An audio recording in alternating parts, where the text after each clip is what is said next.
RCWR show with Lee Sanders is intended for a mature audience only. The following is an Infinity One Productions presentation, keeping it honest, insightful, and interactive. Covering the latest in wrestling and beyond since 2011. You're listening to the RCWR show. Now, your host, live from the nation's capital in Washington, D.C., Lee Sanders.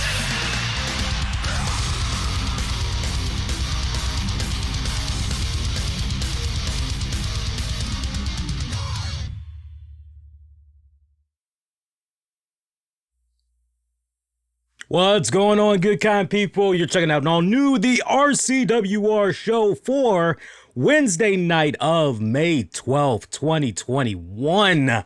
What is going on, you guys? Man, what a fantastic episode of AEW Dynamite we got tonight. Yeah, definitely sound off. I want to know what you guys had thought about this week's AEW Dynamite. Of course, we're going to be talking about this past week's NXT as well.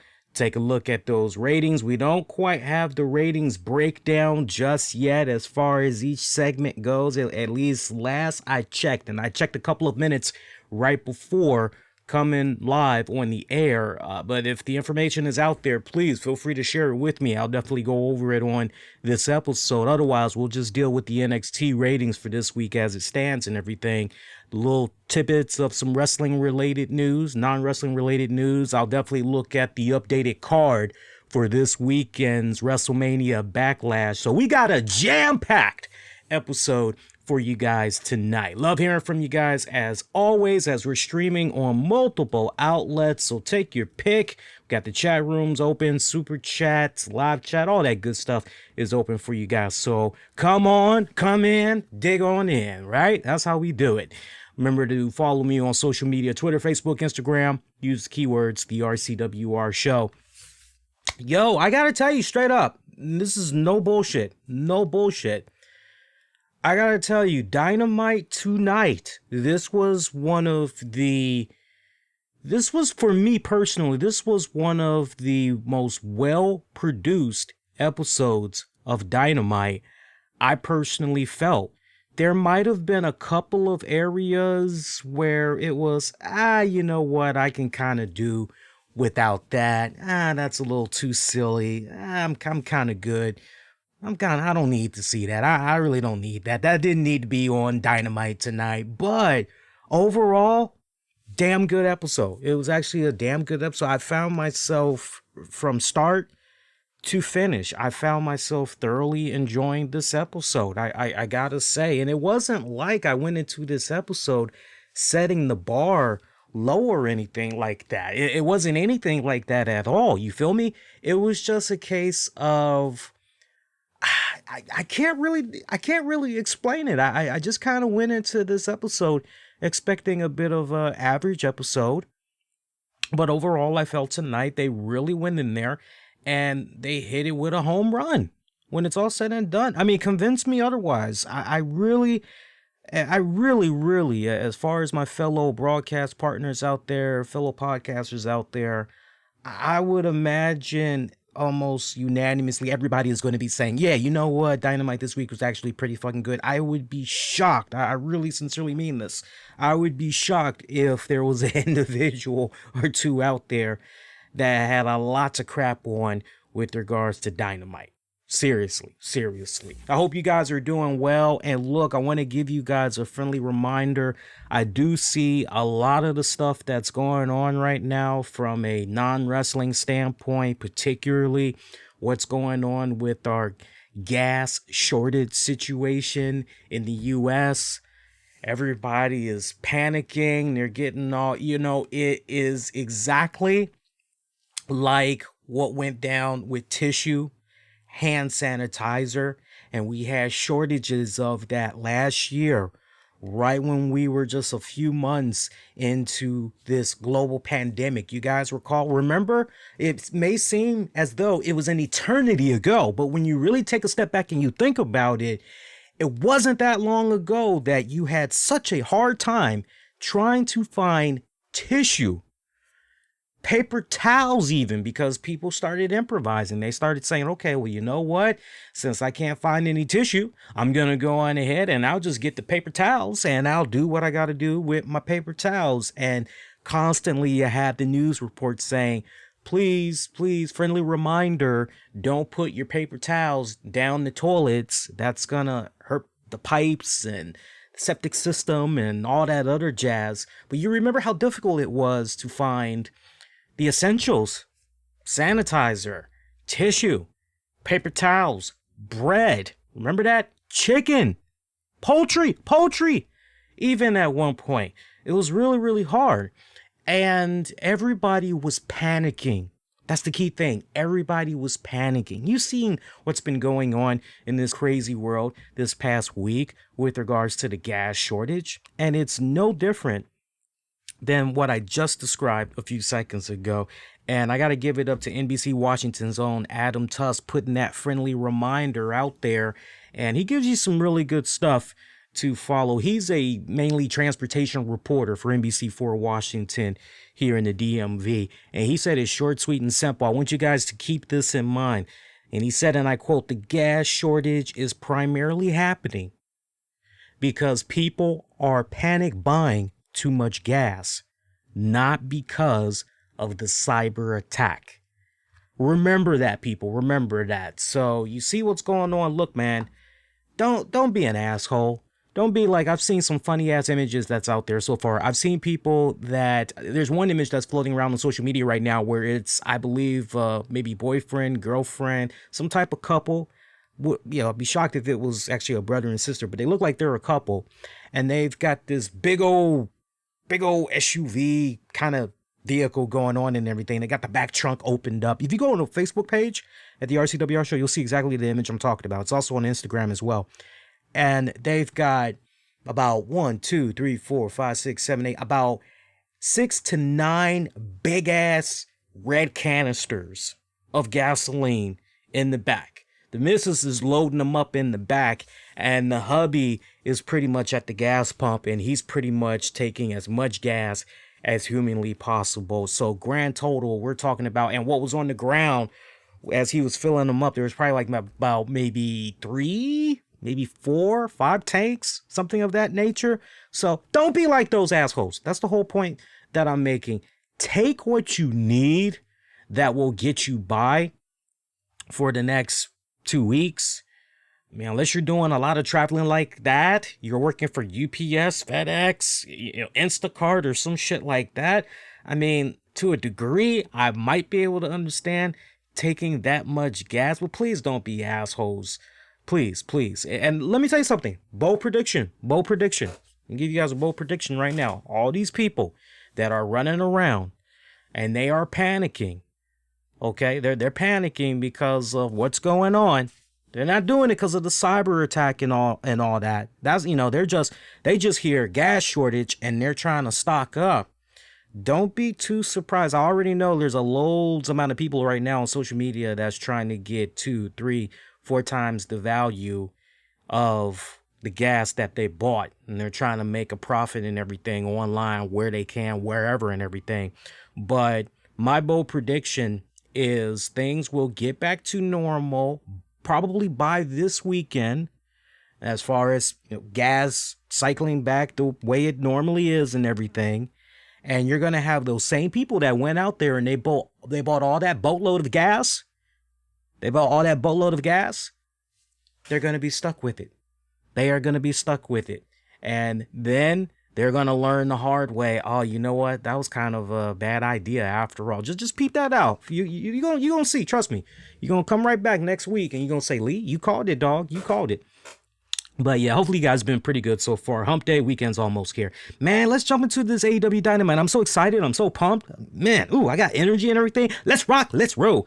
So AEW Dynamite, I love the way the show had began tonight, as Jon Moxley was defending for the first time ever on AEW programming his IWGP championship from New Japan Pro Wrestling.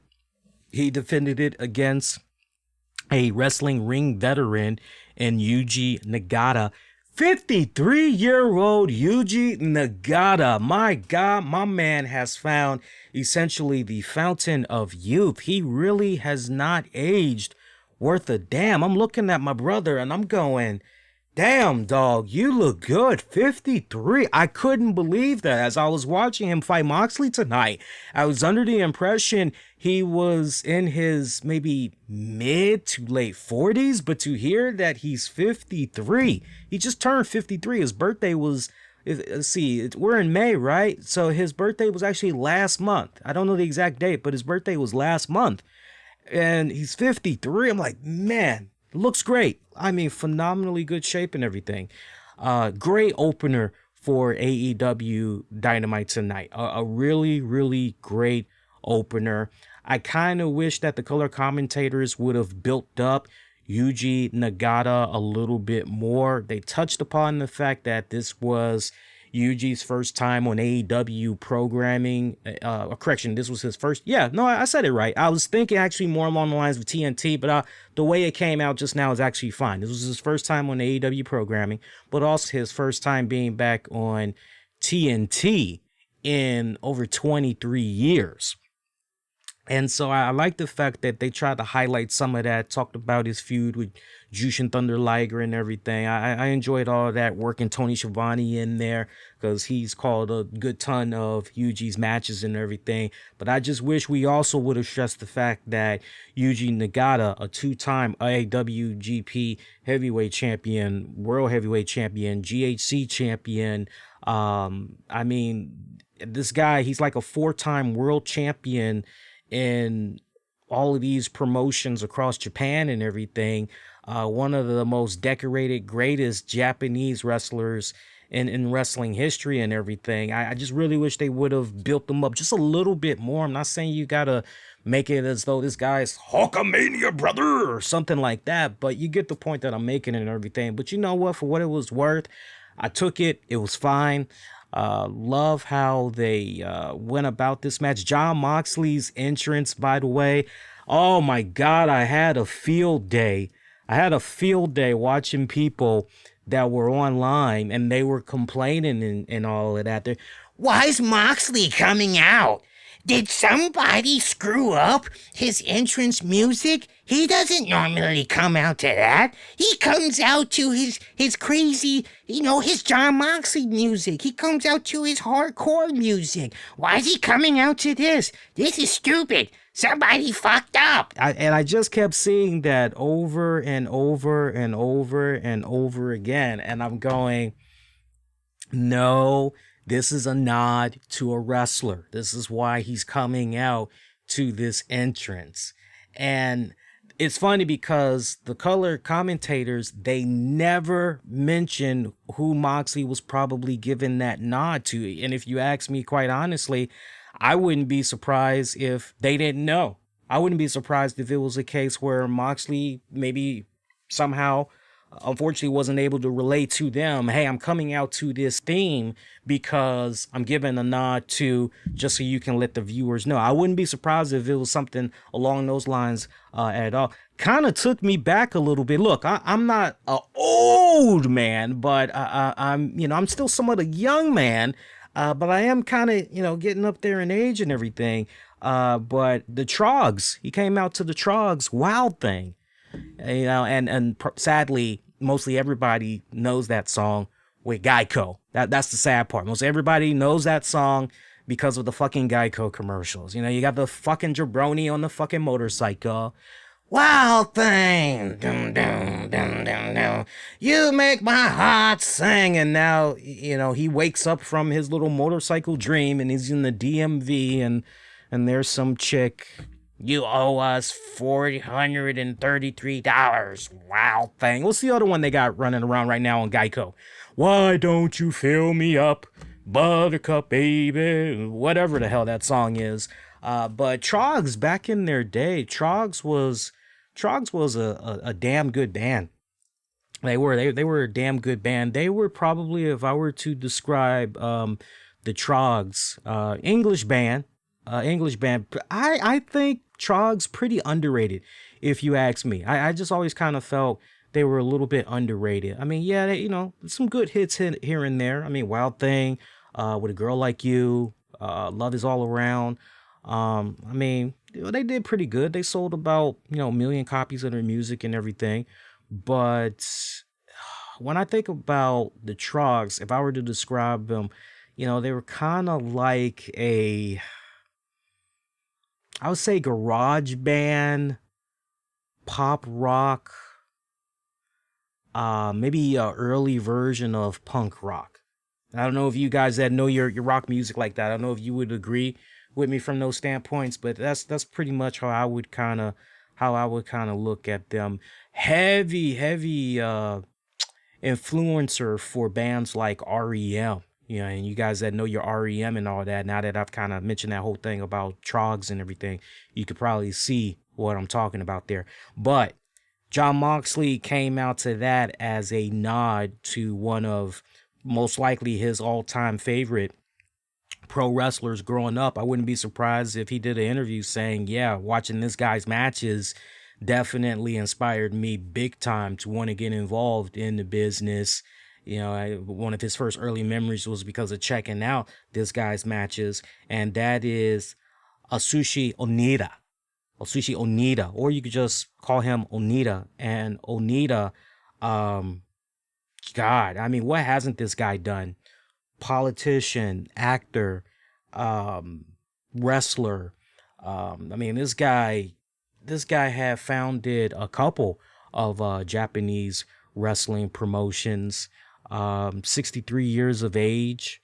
He founded FMW in the late 80s, if I remember it correctly. I don't want to bore you guys with the history because I don't want to lose you guys or whatever, but this guy definitely was a badass in his respected time. He retired a couple of times. Last I recall, I believe he retired from in-ring competition just a couple of years ago, because he's 63 years of age right now. So he retired a couple of years ago, and I believe he started up a new wrestling promotion. But I mean, this guy has pretty much All Japan Pro Wrestling, Pioneer Sensei, Frontier Martial Arts Wrestling. I think one of the newest endeavors that he's done, I think he kind of brought back a variation of Frontier Martial Arts Wrestling. I think he did it maybe about 3 years ago or something along those lines, but he's a fucking legend. So now you kind of understand why Moxley was giving a nod to that guy. And not for nothing, but when Onita used to come out for his matches, he actually would come out to Wild Thing. Now, to my knowledge, and you guys can correct me if I'm wrong, but to my knowledge, he did not come out to the Trogs' original version of Wild Thing. He came out to a rendition. And not for nothing, but some of those renditions that he came out to, they were pretty damn good. I must say, they were actually better than the Trogs version. So, great matchup between both of these men. I loved how there was emphasis on great storytelling in this matchup. I loved how Moxley was able to go into this match and just the way everything was laid out. Moxley was able to get his stuff in, but then Yuji was able to get his stuff in. It was really good, well-balanced match and everything. And I got to say, I would love to see these two guys actually lock it up again. That's how much I thoroughly had enjoyed this matchup. I mean, if I could somehow get to see these two guys again, maybe at Double or Nothing or something along those lines, give it to me, baby. You know what I'm saying? That's all I got to say. Give it to me. Great IWGP Championship match. I love the fact that they tried to implement some of the New Japan Pro Wrestling influences in regards to this match. For example, because I know there's a lot of you guys that don't watch New Japan Pro Wrestling. I'm not going to even lie to you guys. I don't watch it on a regular basis. I did have a New Japan subscription some years back. I was last watching New Japan on a regular when they had the Access TV deal. So that's how I knew any and everything that was going on in New Japan. And since that Access TV deal has been done, I've pretty much been kind of whatever I'm usually able to read online or ask a buddy or two what's going on. That's nowadays how I keep tabs. I'll probably most likely get a New Japan subscription again. I'll probably get it a little bit later during the summer so I can try to keep up on things and everything. But getting back to that point I was leading to a few seconds ago, the influences. Did you notice how Yuji had pretty much a personal aide with him, and essentially Moxley had Eddie Kingston? Well, you watch New Japan Pro Wrestling enough, usually this is kind of what happens typically. You know, it's like a young student or pupil, and no, Eddie Kingston obviously is not a student or a pupil, but usually you see some type of a personal valet for these guys that's going in there wrestling and all of that. So I love how they tried to implement some of that type of New Japan pro wrestling and influence and everything. I know a lot of fans were probably looking at this match, did not have a total fucking clue, you know, who the hell Yuji was. Most people probably did not care, but hopefully after they had saw this match, hopefully it made them say, okay, you know what? I need to look up a lot more of this Yuji guy and see what the hell he was doing in New Japan and everything. Commentating for this match too, I really got to give it up, particularly to Excalibur. Excalibur did a really phenomenal job plugging in those little gaps for the viewers and everything. One area where I was a little bit concerned, Moxley just starts all of a sudden, just out of nowhere, blood. What the hell's going on? I mean, he just, I don't know what the hell happened or what, but all of a sudden around his forehead, maybe on the side of his face, he's just busting up blood. It didn't seem like it was a blade job. It kind of seemed like this was something that just unintentionally happened or whatever, but the fact that blood was drawn in this, it made the match even more exciting, I would have to say. But with regards to this match, you really would have had to been a hardcore fan of a fan in order to really give a damn about this matchup. And that's the God's to honest truth. That's the God's to honest truth. But a good match nonetheless. About 10 minutes, give or take, post-match. Both men, they bowed down to each other on their knees, and they were bowing to each other and everything. Really nice, classy little move that went down there. Backstage area, meantime, Ortiz, Hager, Sammy, or you know what? I need to flip that. Backstage, Ortiz, Sammy, Hager. There you go. Now we got it. They wanted to try to get their hands on MJF and crew. As Ortiz says, MJF showed what type of man he was for what he did last week with his despicable acts and pushing Jericho off the top of that steel cage and everything. And pretty much they're looking to dish out some payback. So more on that later on in the night. Meanwhile, Cody Rhodes, he comes out next and he's cutting this patriotism of a promo. I mean, all I could think about as I'm listening to Cody Rhodes talk and everything, I'm just picturing the American flag just dangling in the background behind him, and you know, one of my all-time favorite metal rock songs, America, fuck yeah, lick my and on my. Okay, so I don't want to go too profanity laced on this episode, but that's an actual song. I'm not trolling you guys. That's an actual song. It's called America. Yeah, okay, go look that up. But I'm picturing that playing in the background with the American flag. I'm picturing the big bald eagle and everything. I'm picturing families at barbecues and I want some hot dogs, Daddy. Hey, the hot dogs are coming up, son. Hey, get some soda with that. You know, I'm just picturing all of that, nice shit going on. And, I'm kind of getting lost in translation here and understanding the point that Cody Rhodes is trying to make. Because, first couple of minutes was pretty good, but then it just kind of seemed like we were just kind of, okay, where are we going with this exactly? Because we kind of need you to come back full circle here. You're kind of running off the trail a little bit here. Get back on the trail. What's the main trail here? Where are we going? And pretty much this patriotism promo was all about Anthony Ogogo. That's pretty much what this was all about. Yeah, nice. Even was able to bring up an old classic Willie Nelson song. I mean, Cody was just going, but you know what? What have I always said? I gotta be consistent here. What have I always said when it comes to Cody? Whether it's his promos, matches, feuds, what have I always said about Cody? Cody's shit is well thought out and for the most part well executed. It's just gotten to that point where Cody's on the card. That's going to be very steady. Hey, I'm going to enjoy this.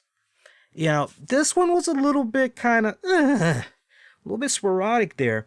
Bringing up the fact that so many decades ago we had the whole segregation thing going on. He's married to Brandy, and okay, black woman, okay, gotcha. Getting ready to give birth to a beautiful black and white child, okay, multiracial child, okay, cool. Just really, just the whole patriotism, loved it. I just loved it. I mean, this was really about Cody digging down deep, trying to make that fan feel invested in him and this fight that he plans on having with Anthony Ogogo, who pretty much doesn't care for America, doesn't care for the politics of America, berates America, has all these issues with America, but doesn't mind taking America's money because it's basically helping him achieve his dreams and helping out his family back home and everything. It was nice the way Cody had pretty much spun all this up and everything. But the main focal point that was pretty badass about this whole promo, if there was maybe one thing you had to home in on, because it was, for some, I wouldn't blame him if you felt the promo was a little bit all over the place. Willie Nelson, and God, I love Cody, but when I think of Willie Nelson, I think of those sad, depressing Taco Bell commercials with Willie Nelson. That's what I think about back during that time when poor Willie Nelson, he fucking was struggling with the IRS. I mean, he was owing money out the ass, and he was just doing all kinds of sad shit back then. And one of the things that was just the most depressing was fucking Willie Nelson in those Taco Bell commercials, and he's playing his little guitar. She came walking down the southern border with a little rose tattoo. Oh, me, oh my, I am so blue. Oh, won't you give me a taco? Put a lot of hot sauce on it. I'm gonna have to run to the toilet. I might shit all over it. I mean, it was just one of those. I mean, seriously, the commercials back then, I just remember being a young teen, and I was just putting my head down when I saw those Willie Nelson Taco Bell commercials. I'm like, no, Willie, no, like, come on, dog, like, you're better than this, man. It's almost like it would be equivalent to seeing Johnny Cash doing a fucking Doritos commercial. When I am hungry, I make myself a sandwich, and when I want chips, not any will do. I like Doritos, nacho cheese, or Cool Ranch too. Buy me some, please, or whatever the fuck, man. I don't know, but it'd be equivalent to that. So, damn, Willie Nelson. Took me back, man. Willie Nelson. There's a name I haven't heard of in a good fucking minute. Great humanitarian, though, without a doubt. Great humanitarian. One of the biggest supporters for marijuana, too, from a medical standpoint. Everything that it can do for those that's struggling with mental health, sickness, physical aspects, things of that nature. Great fucking humanitarian. One thing that you could take away from this Cody Rhodes promo was the fact that come Double or Nothing, as he wants Anthony Ogogo at Double or Nothing, he's not going to be facing the American Nightmare Cody Rhodes. He's going to be facing the American Dream. So essentially, this was, for all intents and purposes, the very first time that Cody Rhodes has acknowledged that, hey, I'm picking up the mantle that once belonged to my father, the American Dream, Dusty Rhodes. I'm picking up that American Dream, and I'm running forward with it from here on. Now, pretty badass. Pretty freaking badass. So, Double or Nothing, he wants a match with Anthony Ogogo. We did not get to hear Anthony Ogogo tonight on this episode as far as whether or not he accepted that challenge. So, I would imagine we're going to get something along those lines next week. Got some more action we can talk about, but real quick, how you guys enjoying the show so far? You guys having a good time? If you are having a good time, you know what time it is. Make sure, if you haven't done so already, smash that like, click that subscribe, hit that bell, get your notifications when we do new content. Up next, SCU AEW Tag Team Championship match. SCU taking on the Young Bucks. You know what? Good match. Holy hell, the blood. The amount of blood that I saw in this one. So I just couldn't help but say to myself, God damn, 2 blade jobs. Right? Well, no, not really 2 blade jobs. You can almost say, I won't say for certain, but you could almost say that the spot there with Moxley, that really kind of seemed unintentional. I really think that was unintentional. I don't think there was supposed to be a blade job in that one. Because if you really kind of just take a step back and think about it, Jesus Christ. So, first 2 matches, we got color. Well, shit, we keep doing this trend and the night is still early. What the fuck is going to be left by the time we get to the main event match? You kind of have to think from that standpoint. But, a lot of color. This was definitely a blade job in the second matchup here. I ain't never seen Christopher Daniels, maybe not since his TNA days. I ain't never seen him bleed so badly before. It's been a while. It has been a freaking while. This was a good match. I gotta tell you, this was actually a pretty damn good match. Remember the stipulations that were applied to this matchup, and this was pretty much SCU pretty much volunteering this. Hey, we want a match against you, and yeah, if we lose, we won't be a team anymore. It's like, why would you? Okay, whatever, right? But they lost, so as a result, they're done as SCU. It's not the end of the world. It's not the end of the road for Frankie Kazarian, Christopher Daniels, but it is the end of the road as far as them being a tag team and everything. Look, if you were to ask me straight up, what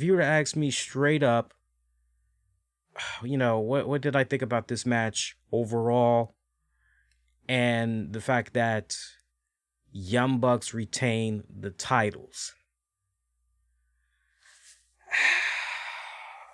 This is a tricky one. This is a tricky one. Young Bucks came off very heelish in this match. I got to give them a really good job in how they executed in this one. I love the mocking of HBK. I'm sorry, I love you. Super kicking the shit out of Christopher Daniels. I love that. That was pretty badass. Kaz pulling a card from AJ Styles' moveset, going with the Styles Clash there. Loved that. Loved all those little things that was going on. Bucks playing up to the cameras, showboating like I don't know what. When Daniels had got color and you got the Bucks, they're kind of taking turns selling it, loving what's going on. When Daniels was actually bleeding profusely, and a lot of that blood had got on the Bucks Nikes. Love that. I love that. That just added even more, because everybody knows that, is into shoe collecting, that's just something you just don't do. You don't step on a man's pair of Nikes, because that's how you get yourself a guaranteed ass whooping. You just don't. You just don't. You just don't. When I used to collect Nikes religiously back in the day, oh my God, nothing would infuriate me more than when a motherfucker would accidentally step on my damn kicks. I curse them out, they be apologizing and everything, and I had to just restrain myself, and then I would have a spare toothbrush on me and everything, and I just go running right to some type of a water source or whatever, water fountain, wet that toothbrush up, go in the bathroom or whatever, and I'm just scrubbing, trying to get that shit off that little spot off my goddamn shoe, man. But so Young Bucks, I mean, the psychology in this one, they went in there pretty good. You just couldn't help but really root for Frankie Kazarian and Christopher Daniels in this one. You had some of those false finishes where you thought for sure the match was over, and yet somehow, really Daniels, because Daniels was catching the brute force of much of this match and everything. He was pretty much the fall guy, but somehow he would kick out, match would continue on and everything. I kind of feel as though SCU should have won this. SCU should have won this.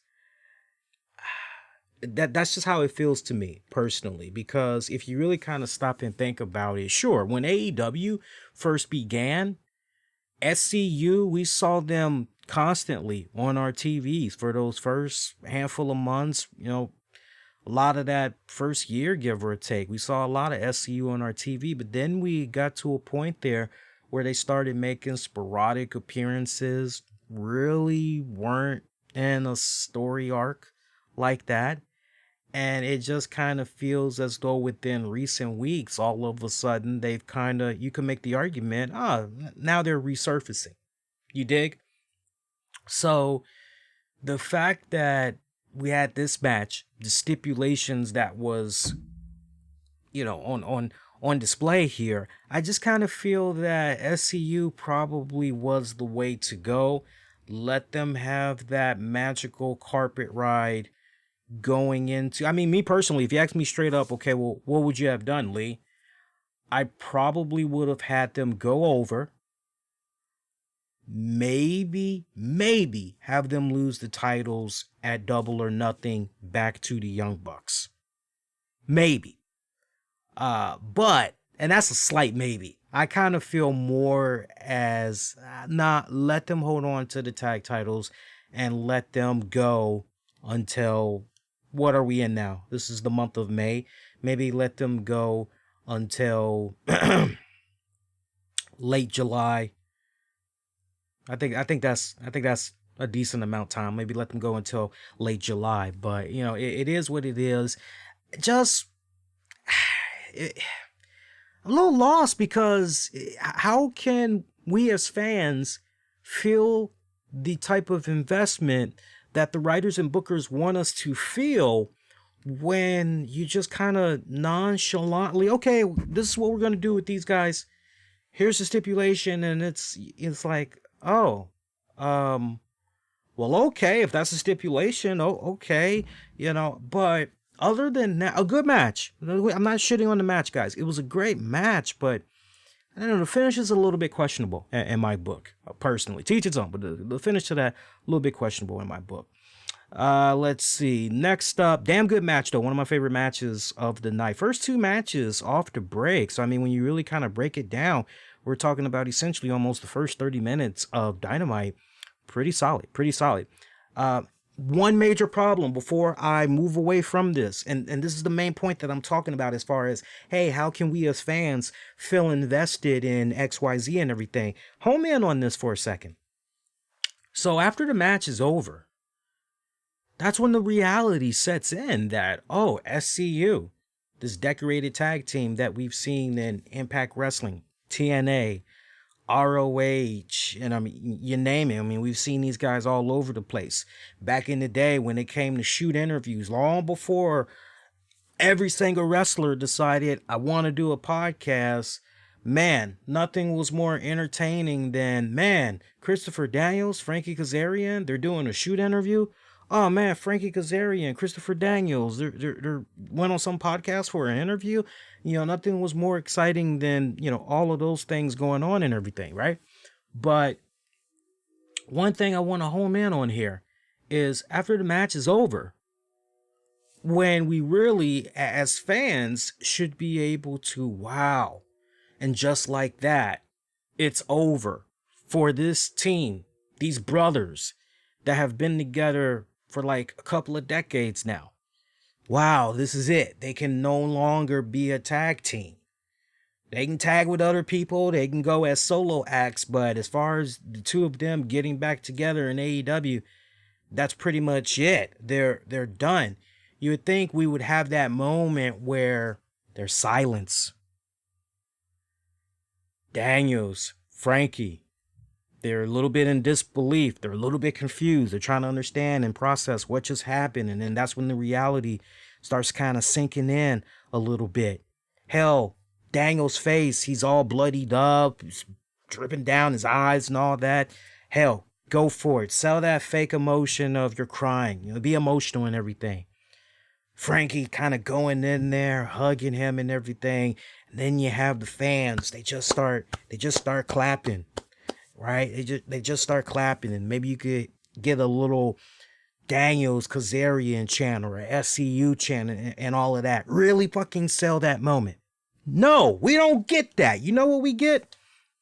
We pretty much get, after they got their asses whooped, understand something's going on in the back, folks. We're gonna try to get some cameras back there if we can, but if we can kind of back in the ring here, Kazarian and Daniels, they just lost. They're done. And like right before you can really try to, what I just said, we go right backstage.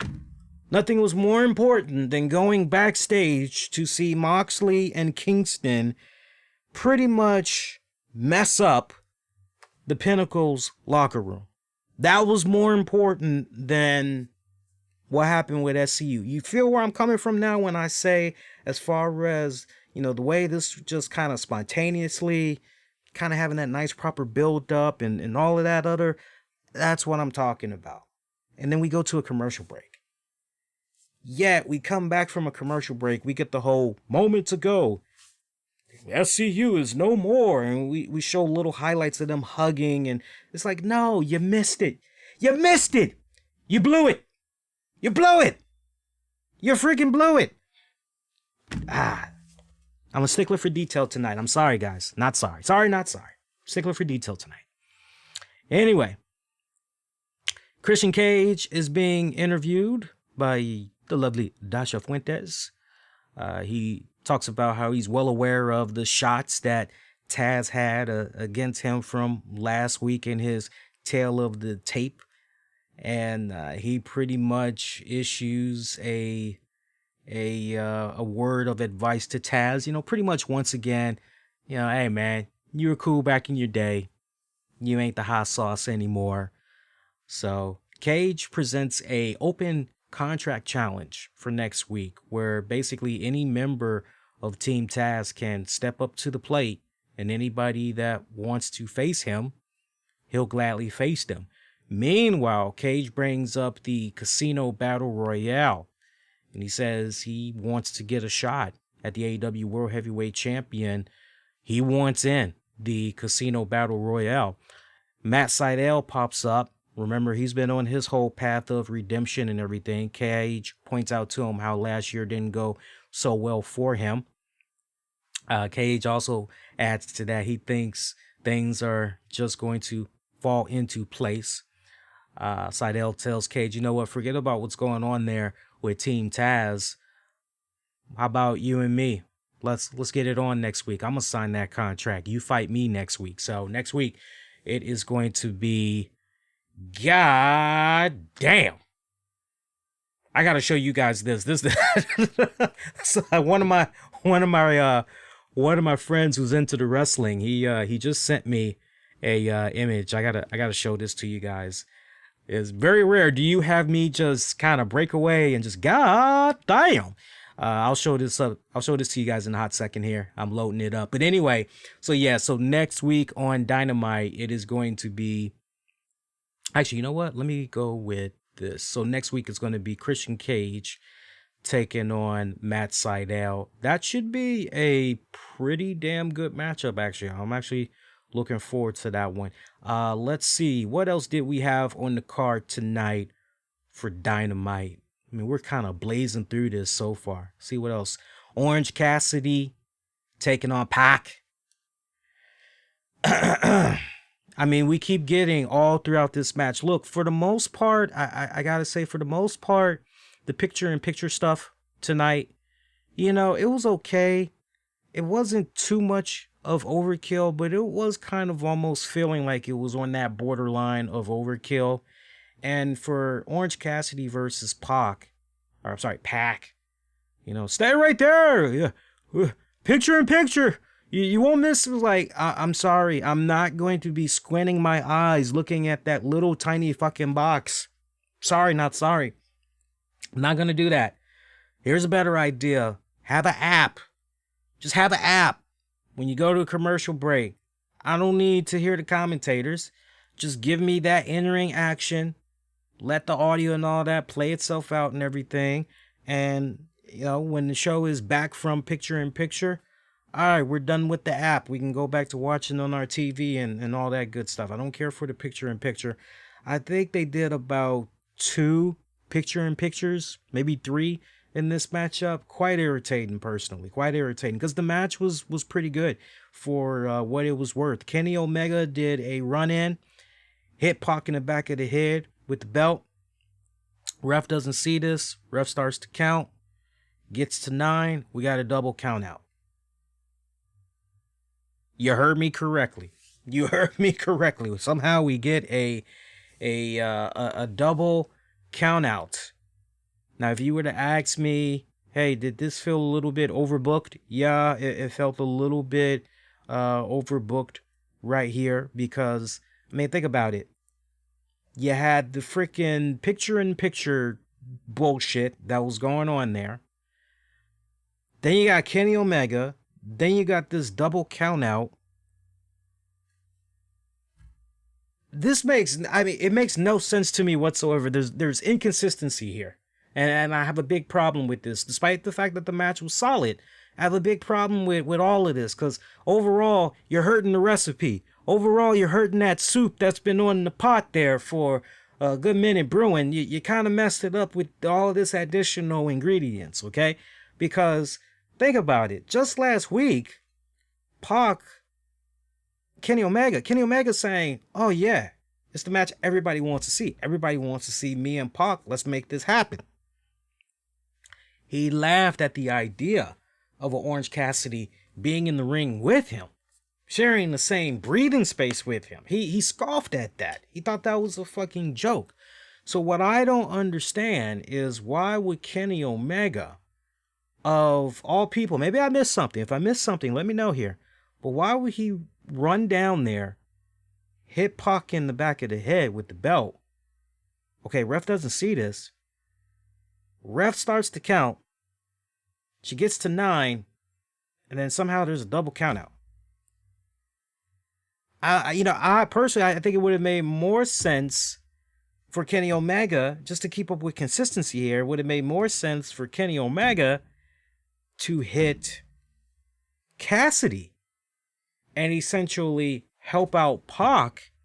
And then once the match, is pretty much over, and, maybe you can make the argument that Pac wins via count out, post-match, now that the match is over, Omega gets in the ring, lays out Pac. And then if you want to have Tony Khan come out, no, not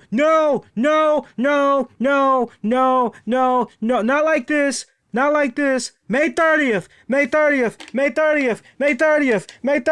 Double or nothing. If you maybe want to go in that direction with Tony Khan, okay, cool. But that's not what we got right here.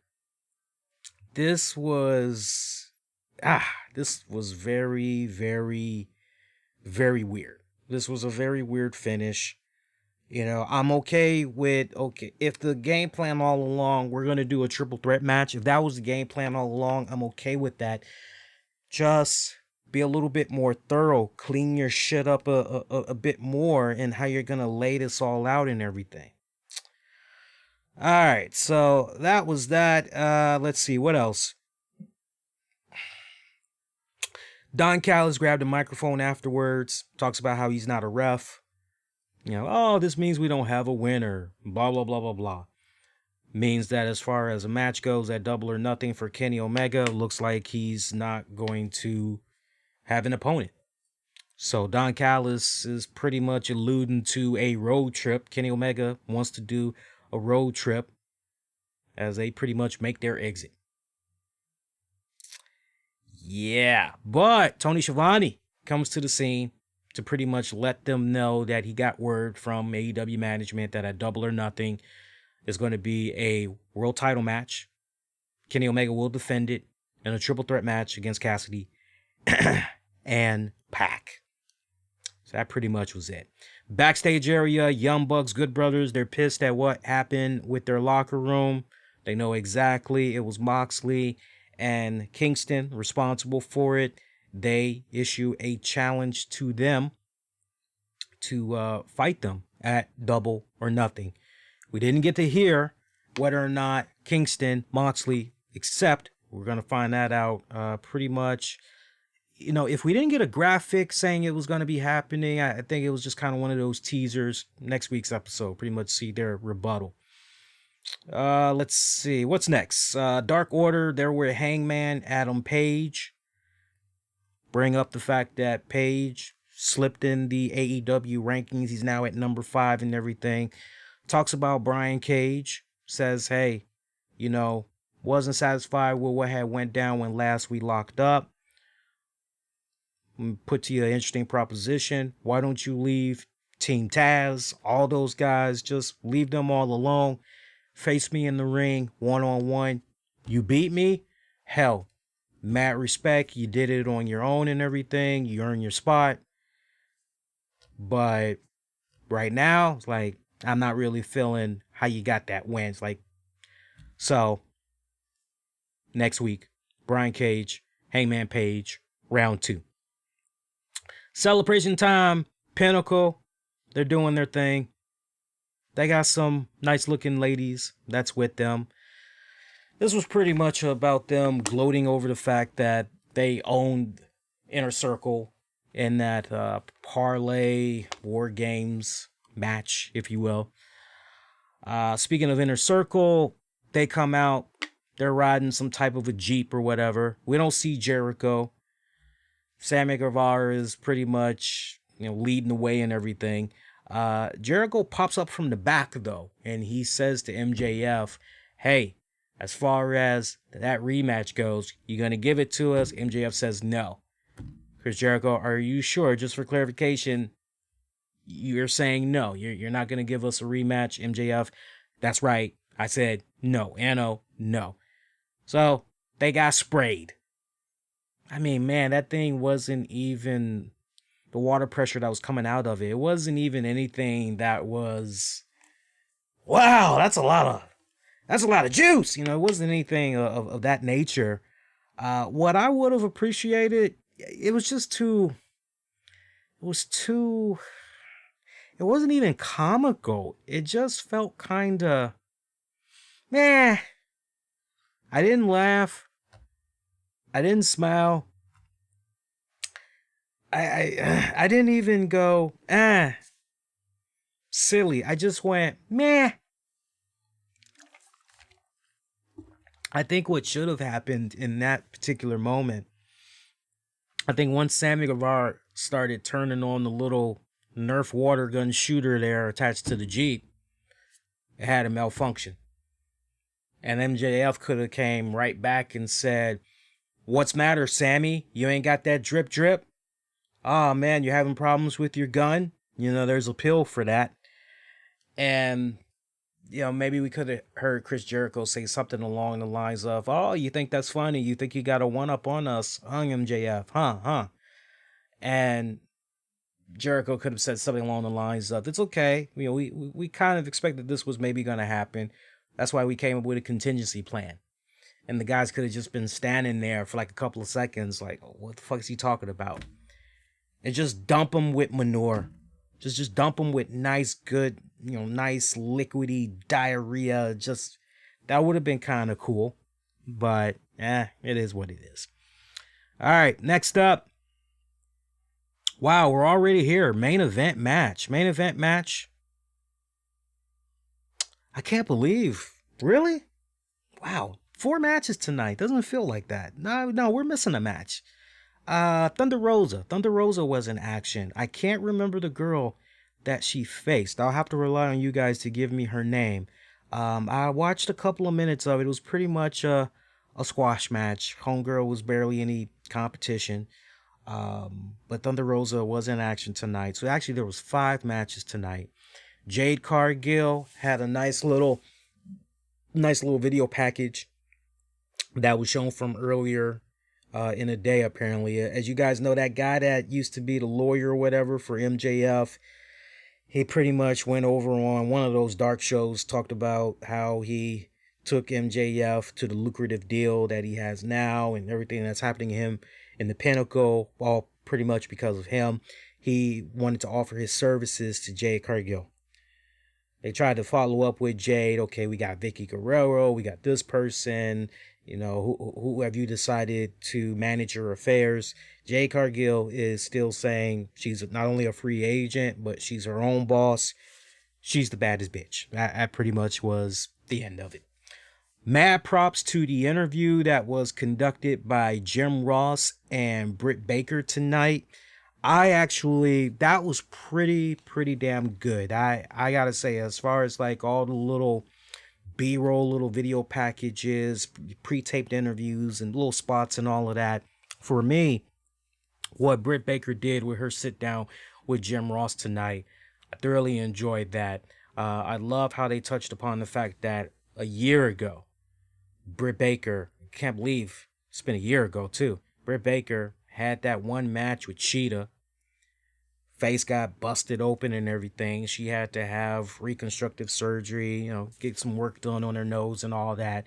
And she was out for 5-6 months and everything.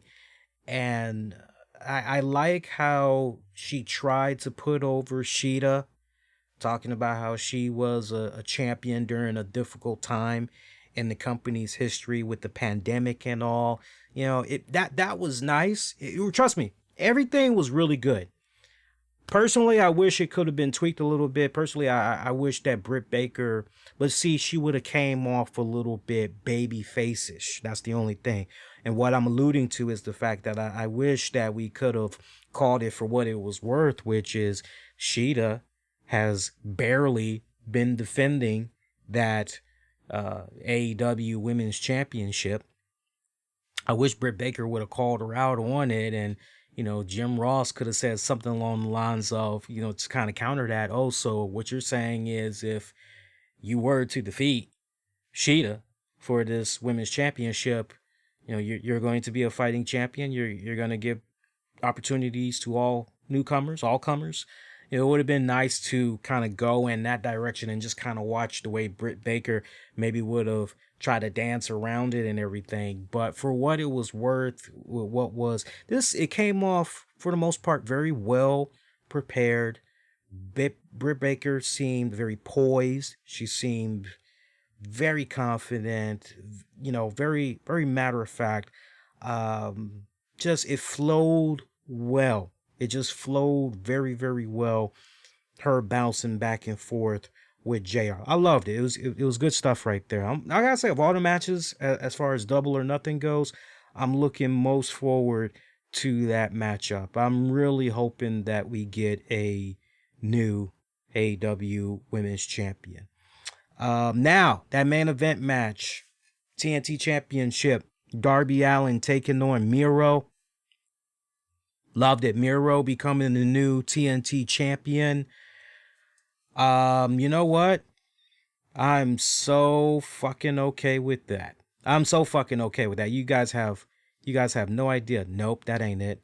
I'm still trying to load up the image from earlier that I was trying to show you guys. So you got to bear with me because I'm kind of multitasking off the cuff here. Miro went into this looking like a goddamn beast, man. I gotta tell you. I mean, he went into this and I mean, just almost dominance over my man Darby Allin.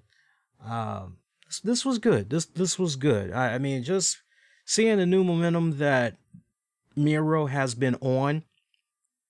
Everything that I had talked about last week, it just kind of seemed like Miro, those first handful of months that he was in AEW, kind of seemed as though he was having a little bit of a identity crisis, if you will, trying to find himself from a creative standpoint and all that. And now he's essentially gone back to basics, being that, that brute. I mean, remember how it was when he first came into AEW and those first couple of weeks that went by. There were many people that were just feeling as though, man, AEW kind of feels as though they got nothing for him. Kind of feels like he's trying to run away from everything that worked for him in that other company. What the hell?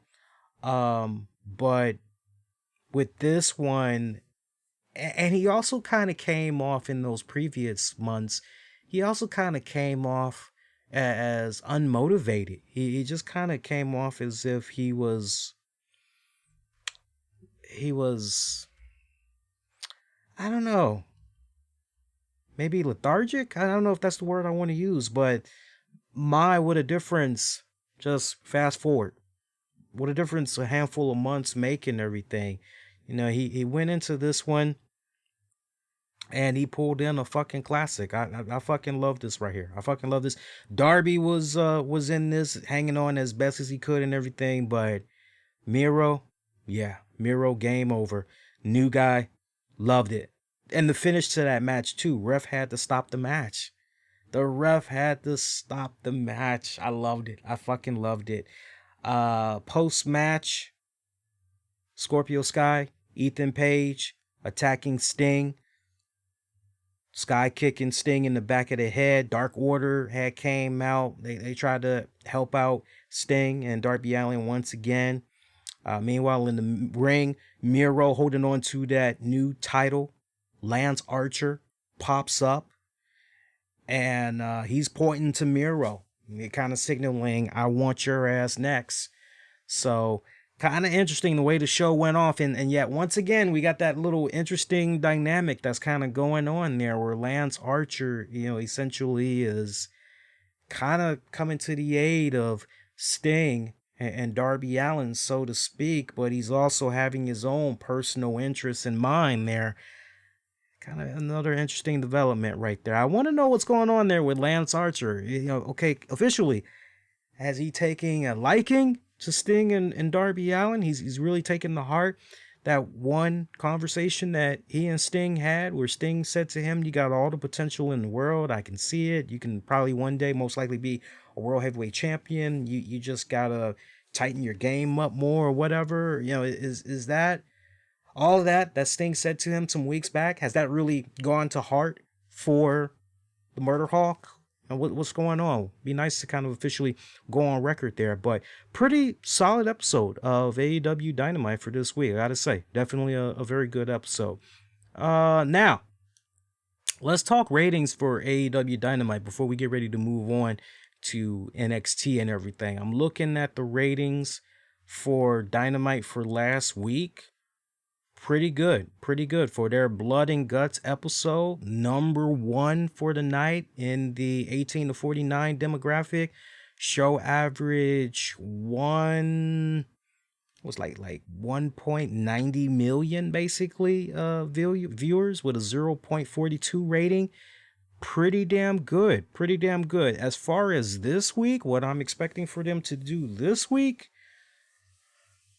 with everything they did this week, I think it's going to be down. I don't think they're going to hit 1 million.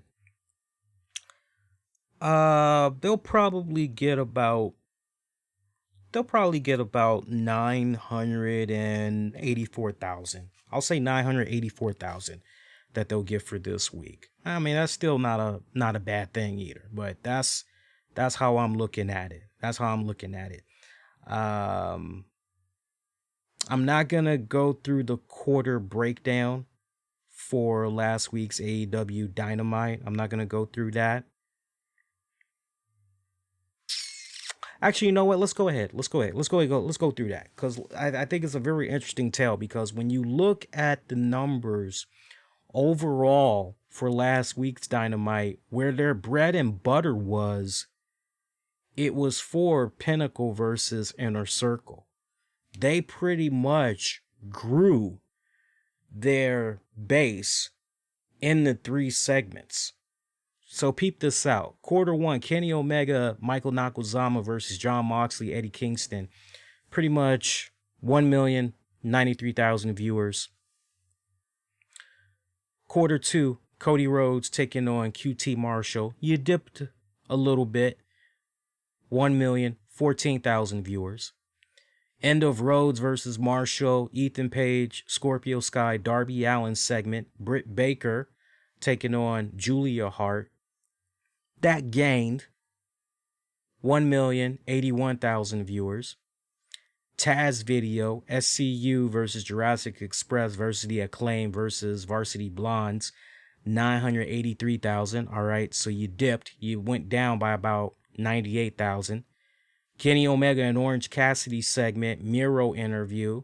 You also had in there Jon Moxley versus Yuji Nagata preview. That was 1,031,000 viewers. So that went up by 48,000.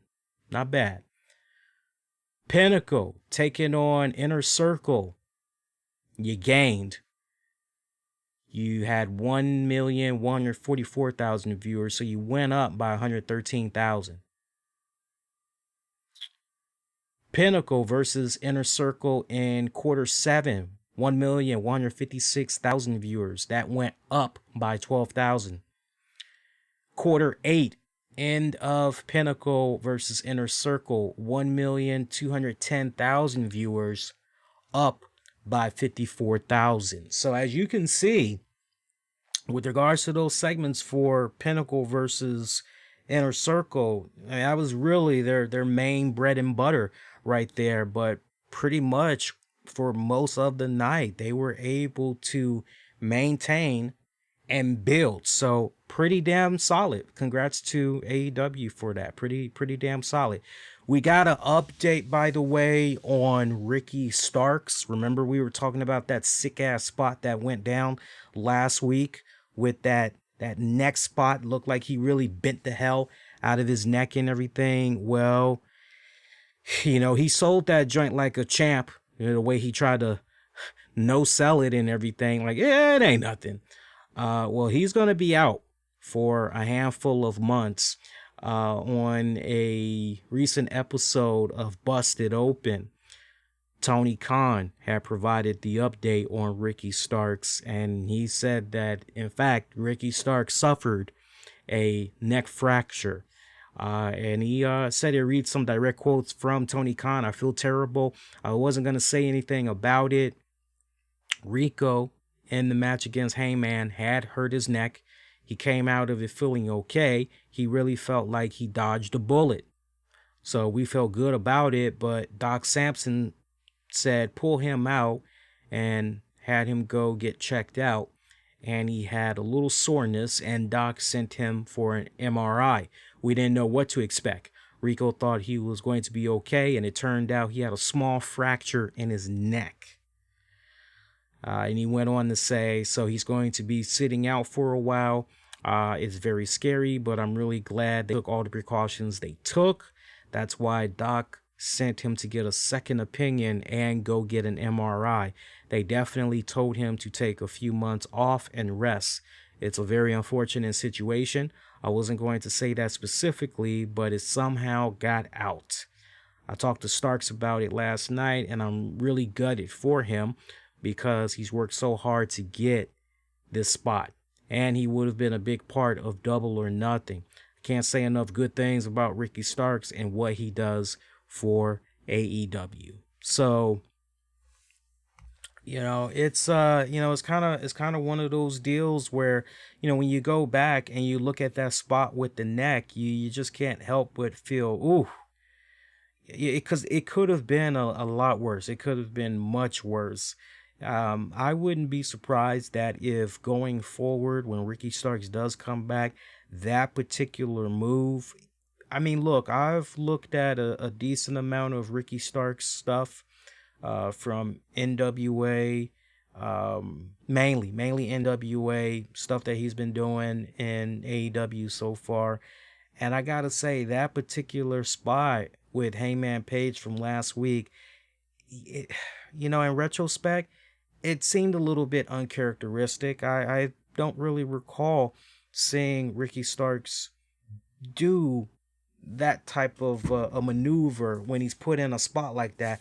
I don't recall him ever, otherwise it's news to me. Maybe I'm not looking that hard or really not paying that much attention, but hopefully when he comes back, I can't stress it enough to some of these young aspiring wrestlers, even these wrestlers that kind of feel as though, I know it all. I'm honing my craft. I'm training. I don't need no advice from anybody, let alone some podcaster, blah, blah, blah, blah, blah. Look, my advice is simple. Just slow down a little bit. Just slow down. That's it. Tell your story. It doesn't always have to be about the moves. It doesn't always have to be, okay, I'm going to do this to you, and then wham, you're going to do that to me. And then wham, wham, wham, wham, wham. It doesn't always have to be. Just slow it down. Just slow it down a little bit. That's all you got to do. Just slow it down. It's easy to get caught up in the moment, work off of that adrenaline. I get that. Just you're going off of all of that. It's very, very easy. But just slow it down, pace it out. Everything will be good. Everything will be good. So, if he does decide he wants to continue to be in that type of a spot when it comes to that move that Hangman did on him and everything, gotta slow it down. So you just gotta slow it down. I gotta tell you that there was some other spot that I had saw, because there's a new account I'm following on Twitter. I think it's AEW Botches or something of that nature. And I saw some spot where Tay Conti had some girl propped up in the corner on the top turnbuckle and everything. And she just went, feet first into that fucking girl's spine. Bent her woo. I just couldn't help but look at that and go, yeah, let's not see that again. Some moves are totally unnecessary. Just totally unnecessary. That's all I gotta say. That's all I gotta say. Can I show you guys the image I was looking at earlier, by the way? One of my Twitter buddies has sent this to me in a DM just now. Let's pull this up here. Lord have mercy. Tay Conti. She's a cutie, isn't she? Let me blow this up a little bit. She's a cutie, isn't she? I think I might draw that. Like seriously. I haven't done any drawings recently. I think I might actually bust out the tablet, and I think I might do a little sketch drawing of this. She is a cutie though. All right, so other than that, y'all already know, because we talked about it on Monday, AEW is going to be going back out there on the road. Tickets are going to be going on sale this Friday, 11 a.m. There's going to be a couple of events that's going to be happening in July. In case you didn't tune in for that Monday RCWR show, I can give you those dates once again. But tickets are going to be going on sale at AEWTix.com. Tickets are going to be going on sale at 11 a.m. Eastern, and tickets begin at $30. Ticket prices, they begin at $30, so that's pretty damn good. Wednesday, July 7th, they're going to be at the James L. Knight Center in Miami. Wednesday, July 14th, a week later, they're going to be at the HEB Center in Cedar Park, Texas. And a week after that, Wednesday, July 21st, they'll be at the Curtis Colwell Center in Garland, Texas. So make sure you get on top of that. And look, as far as, I was kind of thinking about this from the Monday show going into tonight and everything. I would not be that surprised if, how in the past, WWE, they would try to be so territorial when it came to, okay, we're going to be bringing our WWE live action here to this arena. And they would try to work out some type of a deal where, hey, we want to be exclusive to you guys. We don't want any other wrestling promotion that's going to come here and going to be, showcasing their stuff here. This is, you're with us. We're locked in a business relationship with you and nobody else and everything. I just don't see this go round WWE operating in that format, yet at the same time, I can definitely see WWE trying to do their very best to, if it's going to be a case where they're going to be running in the same arenas as maybe a AEW and insert whatever promotion you want to insert, I can see it being a case where, all right, well, we want to come many weeks after the fact.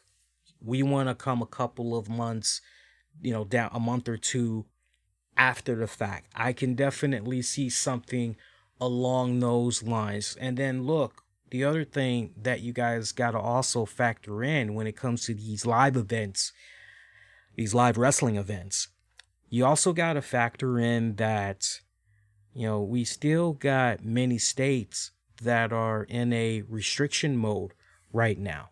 Last I heard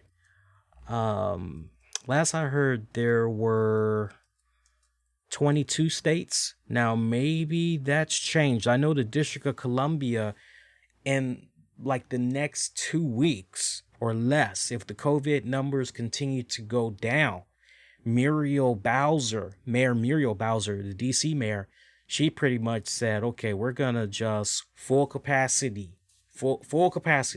You'll still need to wear your mask when you're indoors, amongst large groups of people and everything, but it's going to be, and it's very mixed. It's very mixed over here in the DMV, as, you got half that, kind of feel, hey, this is just barely over half feel, hey, this is a really good thing that's going on. Yeah, let's get back to normal. And then you got, it's almost like a 51-49 type of split almost. And then you got the other half of the people that's basically saying, I don't know, man, that's way too soon. We should continue to practice smart social distancing, keep these limits that's in place. Let's continue to see the numbers go downward until we really get maximum amount of people that's going to get vaccinated and everything. So I think last I heard it was like maybe 22 cases. Let me ask Google real quick. Hey Google, how many states are still implementing COVID measures?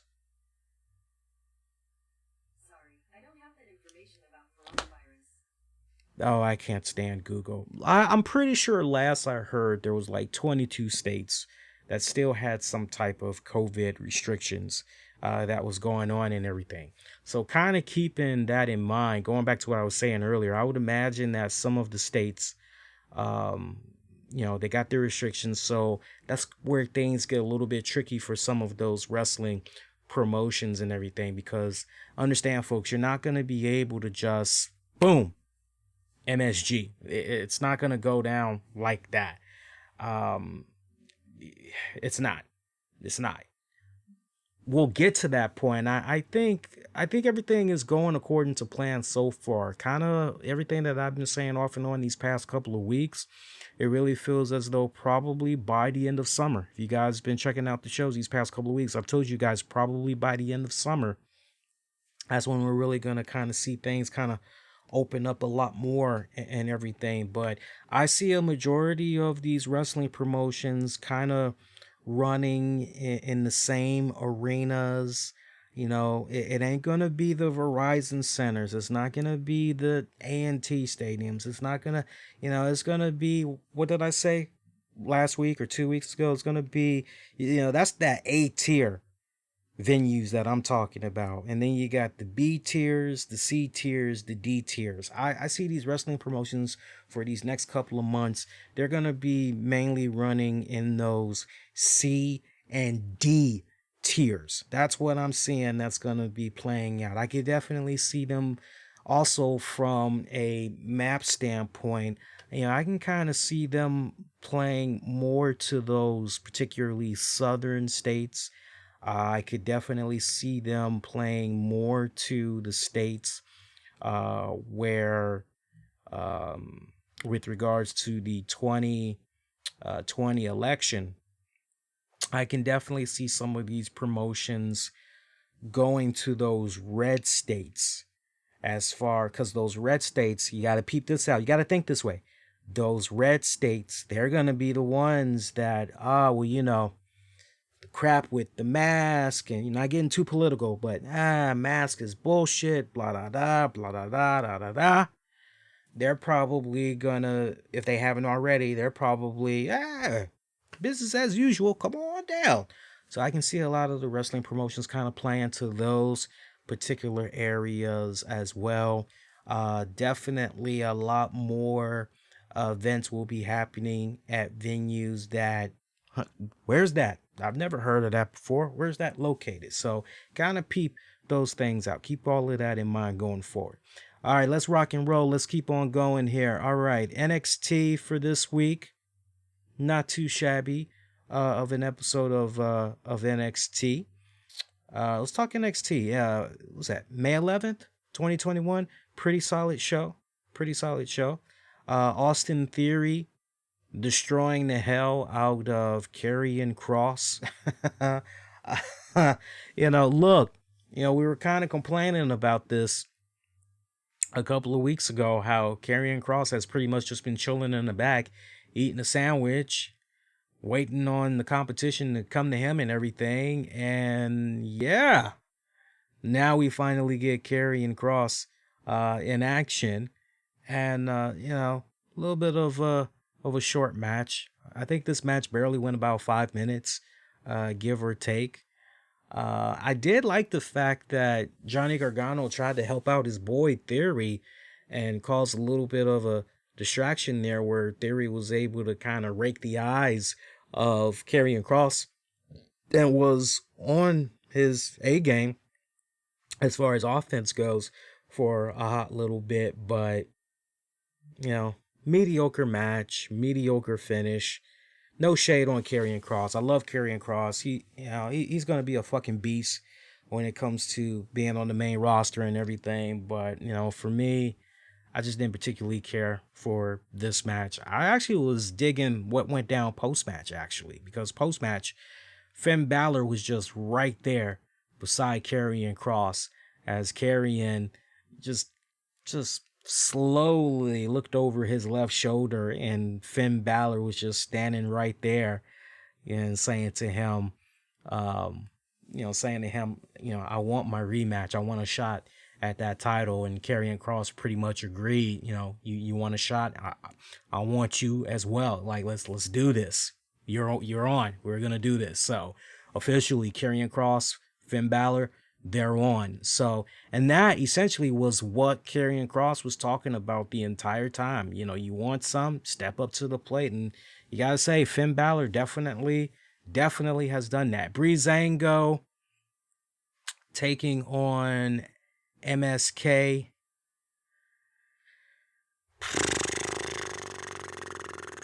Quality tag team wrestling. I'll say that. It was actually quality tag team wrestling. MSK continuing to be on a roll. Love what's going on with them. Leon Ruff, he was trying to talk to William Regal. He actually was trying to get fight with Isaiah Scott Swerve. Regal telling him, no, look, you're not at 100%. Leon Ruff coming right back. But nah, it's like, I just came back from the medical officials. They said I'm good to go. Please, I want to take on. And Regal wasn't having it. And we saw Leon Ruff just start kirking the hell out. I mean, he was flipping out, demanding what does he have to do to be able to fight Isaiah Swerve Scott. But Regal was not budging whatsoever. Backstage area, Johnny Gargano catches up to William Regal as he heard about the fact he's going to have to face Bronson Reed. Wanted to know why does William Regal hate him so much. That actually was funny. You got William Regal. No, sunshine, I don't hate you. He's like, no, I actually value you. You know, you're a great champion, and nah, man, this is about putting on a really good, entertaining show for next week and everything. And nah, you and Bronson Reed, y'all gonna tear the house down. So next week, you're gonna be defending that gold against Bronson Reed. By the way, happy belated birthday to William Regal. I believe it was Beth Phoenix that actually tried to bring it up during the commentating. And Vic Joseph, if there was ever a moment to really sell, that was your moment to really sell. And he just was kind of nonchalant about it. It was almost kind of, just kind of picture, you're talking to your significant other, and you go, oh, hey, today's my mom's birthday. And you say, oh, yeah, well, that's nice. What's for dinner? Vic Joseph literally kind of did William Regal like that. So I didn't exactly appreciate that. It just made me feel a little salty towards Vic Joseph there. Let's see. Meanwhile, we get a plug for TakeOver in Your House. Yes, NXT TakeOver in Your House is going to be going down yet again. And we got Todd, is it Pettingill? Is it yeah, Pettingill. He's coming back, so that's badass. It's gonna be happening. Let me see if I can get you guys the official date for when it's gonna be happening. It's gonna be going down Sunday, June 13th. I repeat, Sunday, June 13th is when it's gonna be happening. And yeah, Todd is gonna be back in the house yet again. I wonder if he's gonna have that Billy Ray Cyrus mullet thing going on this go round. We'll have to wait and see. Pete Dunne cuts a little promo in the ring, talking about how he doesn't blame Karrion Kross for picking Finn Balor because he knows in his heart that he is a very tough opponent and everything, calling himself the baddest man in NXT, and that he'll be champion soon. He issues an open challenge to anybody that wants some. Leon Ruff answers that call. There's that fighting spirit. And I'm not talking about Modelo. Like that? You like that? I know, Corneas, I don't know what. Leon Ruff, Pete Dunne. Leon Ruff went into this and he was kind of like the little engine that could. He tried. But, he even though there were no issues that the medical team had found, they didn't exactly give him the green light to compete tonight. And Regal definitely did not give him the green light to compete yet. Here's that loop. Here's that little loophole that Leon Ruff was essentially able to try and take advantage of. This was over in about 3 minutes, maybe even less than that. I mean, Pete Dunne just pretty much dominated. I mean, he just freaking dominated. I mean, he was going in towards the end, was Pete Dunne, with some really good, strong, stiff shots to the body, to the head of Leon Ruff. I want to say Leon Ruff was actually knocked out as Dunne was just continuing on with the onslaught, and pretty much match was over. Ref just said, So this was kind of almost like a no contest, if you will. Maybe. Or you could say referee stoppage due to inactivity from Leon Ruff. You can kind of look at it like that. Legado del Fantasma, they pretty much were cutting a promo. This was all about putting over Santos Escobar. Remember, main event match coming up for later on for NXT, as it was going to be best 2 out of 3 falls match. Santos Escobar taking on Kushida for the NXT North American Championship. Wait, no, Cruiserweight title. Forgive me, Cruiserweight title. Frankie Monet is going to be making her live in-ring debut on NXT in 2 weeks. I would imagine this is like her in-ring debut, right? I would imagine in-ring. So I guess we're going to be seeing her in action. Meanwhile, Cross Balor 2, that's going to be going down in 2 weeks. NXT Championship match, Raquel Gonzalez successfully defending against Mercedes Martinez. I love this one. I love this match. This, woo, Lord have mercy. Lord have mercy. So much beef in that ring, man. I mean, they really went in there and they put on a absolute fucking clinic. I mean, just right off the bat, I love the fact that they just pretty much went right after each other, brawling, and that's how you should do it. You know, especially if you can't stand each other. I loved it. I loved it. You know, I was a little bit concerned there would be maybe a little bit of I don't know why, but I kept thinking for some weird reason that Raquel was going to seem more massively huge from a Hulk smash standpoint. I felt she was maybe going to be kind of shadowing Mercedes a bit, but it wasn't even the case at all. Hard-hitting match. It's definitely a nice hard-hitting match. Kind of sucks that there wasn't a title change, but I mean, we all kind of knew that Raquel, not right now. You know, she's still the steady hot hand and everything. But good person to work with. Definitely a good person to work with. Really helping bring Raquel, Mercedes Martinez, really helping put Raquel on that greater map. You know, putting her up on the chain a little higher there with what they did here tonight and everything. Good shit. I'm still wondering though, how long before Dakota Kai, the jealousy and all that starts to settle in, and cue my Gem Blossom song, Hey Jealousy. How much longer till that goes down? Isaiah Swerve Scott cutting a promo on the ramp, and then he's introducing his new stable known as the Hit Row Records. Hit Row. AJ Francis, he's known as Top Dollar Francis. Brianna Brandy is B-Fab Brandy. And then you got Ashanti, the Adonis, Top Dollar. This was pretty good. This was very refreshing. I actually dug this. As far as all the segments go and everything, this for me was the best joint of the night. I loved it. And I just felt as I was watching all of these guys take turns, talking and everything, I just kind of felt to a certain degree. B-Fab, I felt she was maybe Foxy Brown or Little Kim, right? I'm watching fucking Ashanti the Adonis. I'm looking at him and and I'm going, okay, too short, right? That's too short. I'm looking at fucking AJ Francis, Top Dollar. I'm looking at him. I'm kind of like, okay, Big Punisher, okay.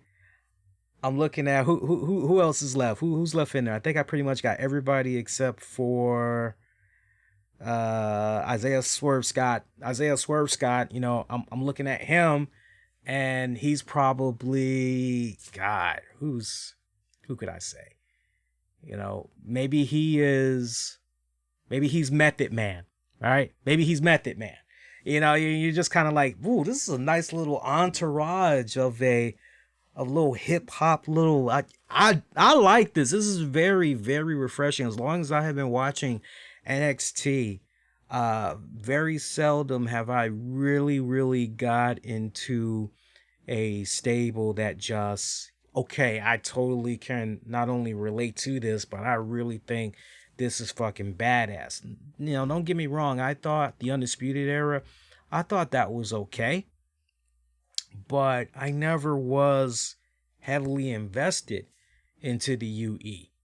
This is probably the first time since I've been watching the NXT product that, ooh, here's a faction that, and maybe that's because just from the whole pop culture standpoint, type of music I'm into and everything, and just some of what I've been seeing of these personalities so far, often on WWE programming. I don't know, but it kind of feels like I resonate more with it, and it's refreshing to see WWE kind of go out of that box a little bit and really try to, okay, let's try this. Let's see if this works. Don't keep going with the same status quo. You feel where I'm coming from? Don't keep going with the same status quo. So good stuff right there. Cameron Grimes footage was shown earlier in the day as he was bidding on a house that was for auction. He offered up $8 million. That apparently wasn't enough. He got outbid by that damn Ted DiBiase. $20 million. Absolute gold of a segment. I loved it. I gotta say though, when I saw the gray hair and the little sign, I actually paused my TV and I'm thinking, Vince? Is Vince making a cameo? Is he having fun with this? Is this the old man's way of trying to? Because I thought for sure Vince was maybe gonna. Because I'm thinking, oh, no Ted DiBiase this week. But then, as I looked at the freeze frame I had, I was like, oh, nope, there's a little piece of a goatee. I'm going, that's Ted DiBiase. Because when you got to pause it right at the area that I'm talking about. And when you first look at the hair, you're going, oh, it's Vince. You're going, Vince is in the house. Cool. But then, you kind of look hard a second go round. You go, oh, no. This guy has facial hair. He's got a goatee. Good shit. Zoe Stark promo. Talking about her beef with Tony Storm and everything. These girls are going to be colliding, I believe, next week. They're going to be colliding. Kylie O'Reilly taking on Oni Lorcan. About almost 10 minutes of a match. Oni Lorcan picking up the dub. Post-match, Pete Dunne had hit the ring doing a beatdown on Kylie O'Reilly. It was pretty much a 2-on-1 beatdown when out of nowhere Bobby Fish made his return, saved his old friend. Remember, we hadn't seen Bobby Fish in months. Pretty much was able to clean house there. Kylie O'Reilly, Bobby Fish having a nice little moment there. Riley saying to him, hey, appreciate that. Bobby Fish letting him know, hey, I know you're doing your thing. I respect that. I'm doing my thing as well. I got some unfinished business with those guys. I'll see you down the road. And that pretty much was it. So, pretty solid. I'm happy to see Bobby Fish make his return there. Main event match, NXT Cruiserweight Championship, 2 out of 3 falls match. Kushida taking on Santos Escobar. These guys pretty much went about 25 minutes. Hell of a match. Lived up to the first one that they did. I felt this one was better than the first outing, and I like the fact that this was for the cruiserweight title that essentially closed out NXT. Really trying to make that title feel very prestigious and everything. I love the fact that the bookers in NXT, they kind of went with a curveball here and said, no, you know what? We got the right people in place here. Let's really put the spotlight on this. Let's put the spotlight on this division. And you know what? Kushida and Santos Escobar, they rose to the occasion. I personally felt they did a damn good job in this one. Good episode. It was a good episode overall. There was a nice a nice, good blend of your wrestling, interesting segments depending on, what was your cup of tea. Nice build up for shows that's going to be happening not just next week, but the week after. Um, Let me see.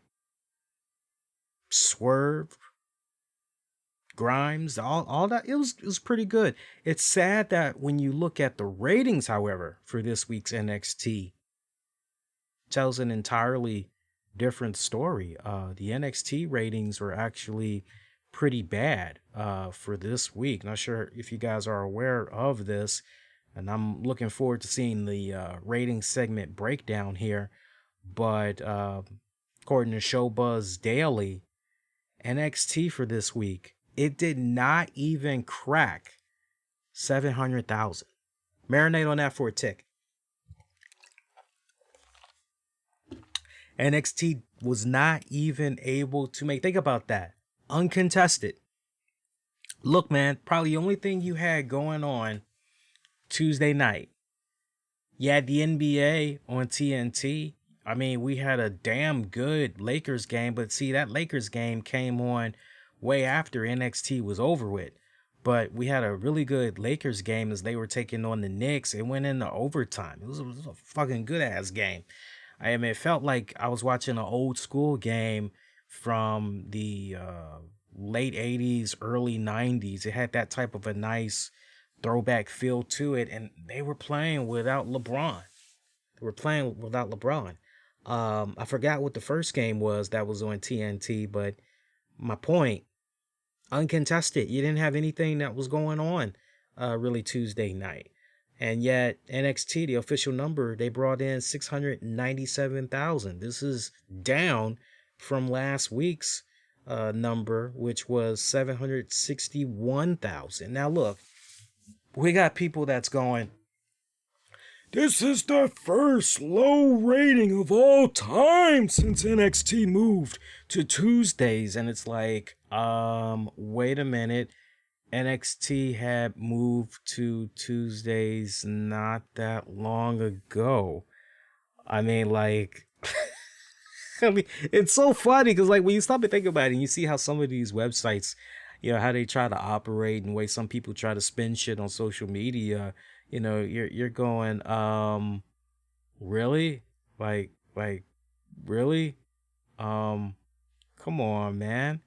What was it? Like WrestleMania weekend, that was like April 10th and 11th.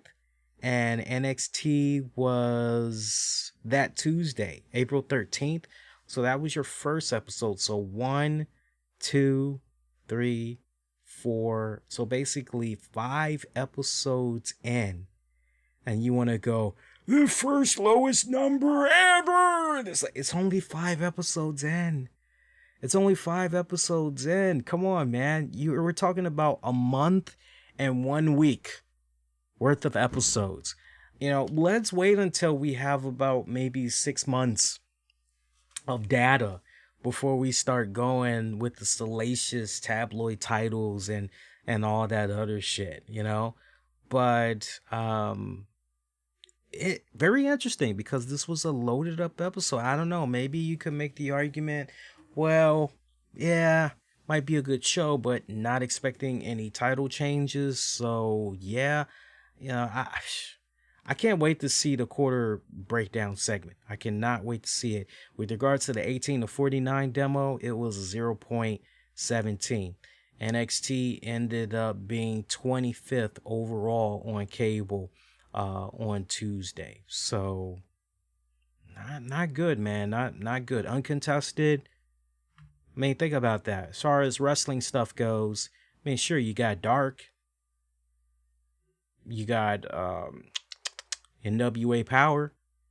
But shit, when NWA Power comes on, that's at 6:05. I don't think AEW starts doing their thing until the 7 o'clock hour. So, oh man, I'm a little concerned about NXT. I gotta tell you, I'm a little concerned about that. But yeah, what are you gonna do? I'll tell you what we'll do.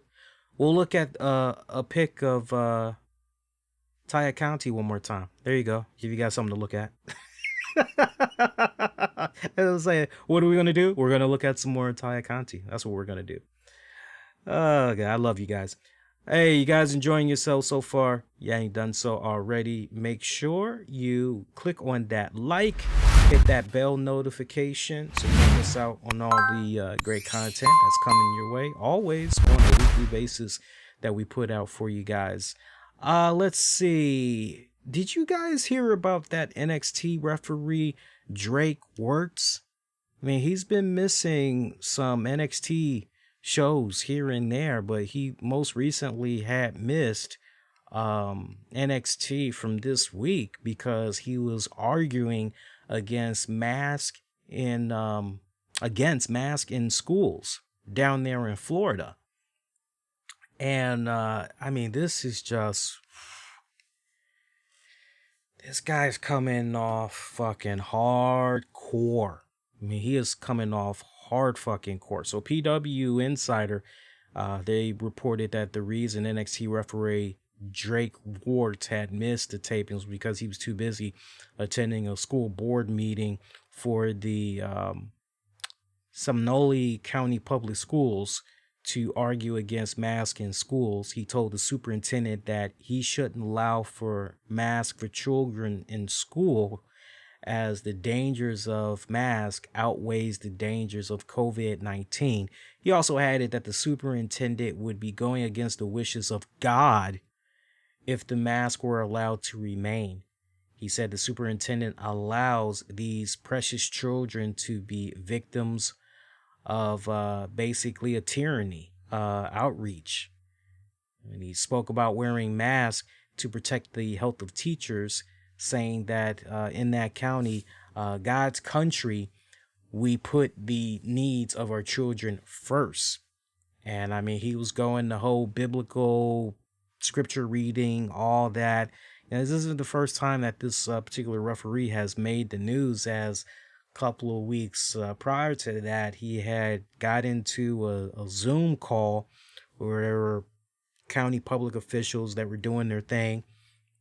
And he was talking about, we need to ditch the mask because basically you have child predators that are able to hide behind these masks. And I mean, he was really coming off as a zealot for, very, very extremist is how he's coming off. And you could almost make the argument that he's a little bit bat crazy. He was suspended from WWE not that long ago for some of his antics, for being a bit too outspoken. And it's interesting because there's been a couple of WWE referees in recent weeks that have gone on record and said, hey, just as there is a certain conduct for wrestlers in WWE, they can't do this, they can't do that. Well, for the referees, it's the same deal. Turns out, and I know you guys are probably going to say, wow, that's crazy, but WWE referees, you think maybe they can go do a OnlyFans account or have a Twitch stream or whatever, insert whatever third party? They can't. They pretty much are under the same rules as the contracted in-ring performers. One referee, I forget his name right now, but there was one referee that had did some stuff for a WWE video game. And, all the wrestlers, they were, getting their little money and everything. And this referee was hoping that maybe he could get a little something. It wasn't like he was trying to ask WWE to break the bank for him and all that. He just wanted a little bone. And when he kept inquiring about it, ultimately they stopped going to him. He got pulled from the video game and they ended up going with somebody that worked in corporate, and they pretty much paid him just one flat out little small fee, much smaller than what that referee or whoever else could have potentially got. So yeah, when it comes to the refs, man, it's pretty You know, I never really thought about that. I got to be honest with you guys. I never thought for 1 second. Yeah, and it's interesting because you think about the era that we're in right now in pro wrestling, and we've got Aubrey Edwards. No shade to her or anything like that, but she's got her own pro wrestling tee store. She's got her own little merchandise. She's able to do her thing on the AEW podcast. You know, I mean, she is just. I wouldn't be surprised if you were to tell me she's also doing a little something for AEW Heels as well. So it's kind of interesting that, you know, Aubrey Edwards is able to make this good side cheddar and still do her stuff as an official for AEW and everything. And yet we got, you know, some of these other officials like in WWE that aren't able to do those same things. It's kind of interesting, but yeah, dude seems a little bit nutty. You know, I'm a little bit curious what's going to happen there. What's the end result going to be with that referee as far as how long he's going to be able to stay with the WWE, because it can kind of go either way. It's a delicate situation though, because you know, if they want to release him, they got to make sure all their X's and O's are covered, because you can't terminate somebody because of their religious background and their beliefs. You can't release somebody strictly alone because of their political, you know, you can't. Now, some of you hear that, you can say, Lee, I beg to differ, because you still got to make sure you're careful. I wouldn't be surprised if somehow he might end up, if he keeps it up, I wouldn't be surprised if somehow he ends up on the chopping block for budget cuts. But yeah, dude definitely seems pretty fucking nutty, if you ask me straight up. I found him to be quite disturbing. Let's see, what else can we get into while we're still live on the air? There's a poll that I had put up, and it's a fun poll, and I've had such a blast with this poll, and I love the amount of votes that's been coming in on this poll, that it just continues to grow. I want to see you guys continue to vote, because I think at this point we're probably gonna extend this maybe until I don't know. Maybe I'll do a show Friday, because I'm actually I work tomorrow, Thursday. I'm working Saturday. So Friday I'll be free. Maybe I'll do a Friday afternoon show, and we can just kind of go over predictions for WWE WrestleMania Backlash. And then maybe we can kind of get into that polling then. But in case you guys don't know, there's a really cool poll we got up right now where I'm asking you guys which show back in the day pissed you off more. The Triple H show, where all your favorites got, well, buried by Triple H, or the John Cena show. If you did not vote yet, go vote. YouTube.com/the RCWR show. Go cast your vote on there. And I think at this point, we're definitely gonna have some fun this Friday at this point. I was willing to talk about it tonight, but I just literally looked at the results just now, and I saw I had spiked significantly since right before I went on the air. So I'm gonna extend it a bit further. We'll get into the results of that on this Friday's show, so tune in for that. That should be pretty good. As far as anything else that's gone down since last we were on the air with you guys, just real quick here, I don't think there's anything else for us to get into. I see that we got 2 episodes left of Black Lightning. I'm a little bit sad. I'm going through the motions right now. It's fucking depressing, man. You guys have no idea.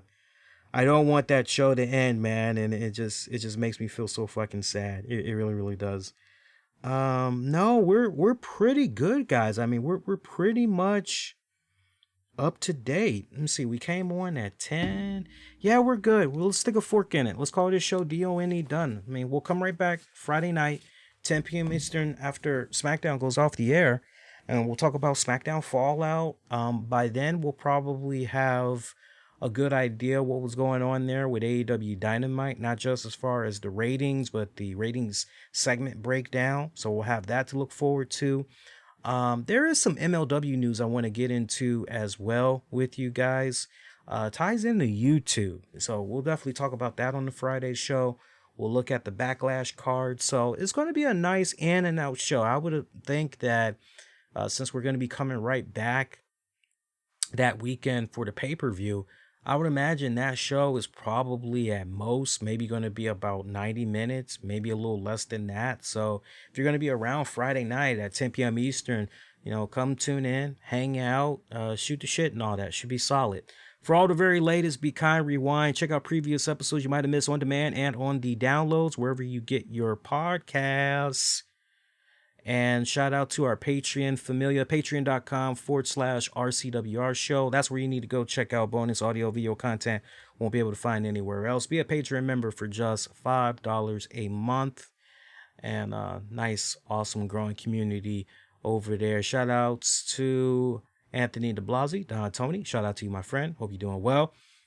Shout out to, especially, extra special shout out to DT, because I know he should have gotten the results of some tests he's been looking for today. Hopefully it's not the C, cancer, because some early numbers he was being shown looked pretty alarming there. Shout out to Freddie. Shout out to Gino Morgan. Shout out to Michael Wolf, JDE Davis. Shout out to Screaming Bulls 1, fantastic wrestling sculptor. If you need custom figures or bust made, hit him up. He's on Twitter, Screaming Bulls 1. Put in the actual number 1.